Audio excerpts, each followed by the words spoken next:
Hola! Toleleje, toleleje. Kunin at basahin, kunin at basahin. Ako po si Kuya Sam Pagaduan, ang inyong kasama sa ating lumalim at mamunga Gospel Reflection. Ngayon ay Wednesday, July 1, 2026. Ang mabuting balita ng Panginoon ayon kay San Mateo, chapter 8, verse 28 to 34. Noong panahong iyon, nang dumating si Jesus sa ibayo sa lupain ng Gadanero, sinalubong siya ng dalawang lalaking galing sa libingan. Sila inaalihan ng mga demonyo at napakabangis kaya't walang mangahas dumaan doon. Pagdakay sumigaw sila, "Ano ang pakialam mo sa amin, anak ng Diyos? Naparito ka ba upang pahirapan kami ng hindi pa panahon?" Sa di kalayuan ay may malaking kawan ng baboy na nangingingain at namanhik sa kanya ang mga demonyo. "Kung kami palalayasin mo, bayaan mo kaming pumasok sa mga baboy na iyon." Sinabi ni Jesus, "Humayo kayo." Kaya't lumabas sa dalawang lalaki at pumasok sa mga baboy. Ang buong kawan ay biglang sumibat ng takbo tungo sa bangin, nahulog sa lawa at nalunod. Patakbong umuwi sa bayan ang tagapag-alaga ng mga kawan at pagdating doon ay ipinamalita ang lahat ng bagay, pati ang nangyari sa mga inalihan ng demonyo. Kaya't lumabas ang buong bayan upang salubungin si Jesus. Pagkakita sa kanya, ipinamanhik nilang siya'y umalis sa kanilang lupain. Ang mabuting balita ng Panginoon. Pinupuri ka namin, Panginoong Hesukristo. Happy Wednesday po sa inyong lahat. Sa gospel natin ngayon, pagdating ni Jesus sa lupain ng Gadanero, sinalubong siya ng dalawang lalaking inaalihan ng masamang espiritu. Sila ay naninirahan sa mga sementeryo. Alam niyo na, pagka siyempre sementeryo, ito'y isang lugar na simbolo ng kamatayan, pag-iisa at kawalan ng pag-asa. Napakatindi ng kanilang kalagayan kaya walang dumadaan sa lugar na iyon, natatakot dahil sa bangis nila. Pero nung makita nila si Jesus, yung mismong masamang espiritu ang nagtanong. Anong sabi nila? "Anong pakialam mo sa amin, anak ng Diyos?" Pinapakita dito na kahit ang masamang espiritu ay kinikilala yung kapangyarihan ni Jesus. Sa huli, pinalayas ni Jesus yung mga demonyo at pinayagan silang lumipat sa mga baboy.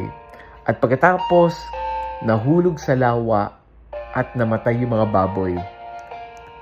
Pero pagka tinignan natin yung story, isang nakakagulat na pangyayari ay sa halip na matuwa yung mga tao dahil gumaling na yung dalawang lalaki, dahil pinalaya na yung dalawang lalaki.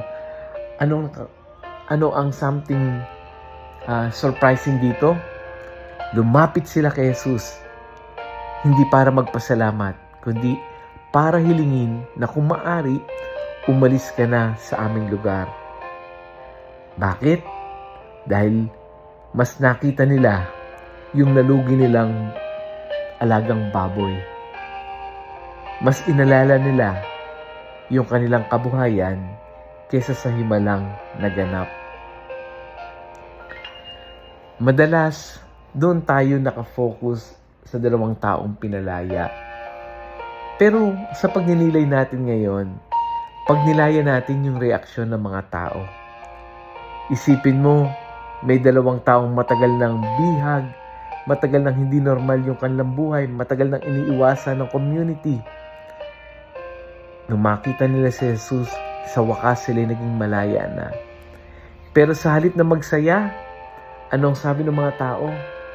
"Pwede po ba umalis na kayo? Pwede po ba umalis ka na, Jesus?" Diba? Kakaiba yung reaction. Yung iba inaanyayahan si Jesus, pero yung mga taong ito, "Umalis na po kayo." Pag pinagnilaya natin, parang napakasama ng mga tao, ano? Pero tayo ba? Ilang beses na ba natin itong ginagawa kay Lord? Kapag pagdating niya, nangangailangan ng pagbabago, sinasabi natin, "Lord, wag muna. Kapag hinihingi niya na bitawan natin yung isang bisyo, Lord, saka na lang. Kapag hinihingi niya na magpatawad tayo, Lord, hindi pa ako handa. Kapag hinihingi niya yung ibalik natin yung relasyon natin sa Kanya, Lord, busy pa po ako. Minsan, gusto natin si Jesus. Basta huwag niyang gagalawin yung ating comfort zone. Basta huwag niyang papakilaman yung mga bagay na ayaw nating bitawan. Tandaan, hindi pwedeng pumasok si Jesus sa ating buhay nang wala tayong binibitawan, nang wala tayong binabago. Kaya, sa gospel natin ngayon, ikaw rin ba? Papaalsin mo rin ba si Jesus? Let us pray. Panginoong Jesus, salamat dahil ikaw yung Diyos na nagpapalaya. Marami kaming dinadalang tanikala na kami lamang at ikaw ang nakakaalam.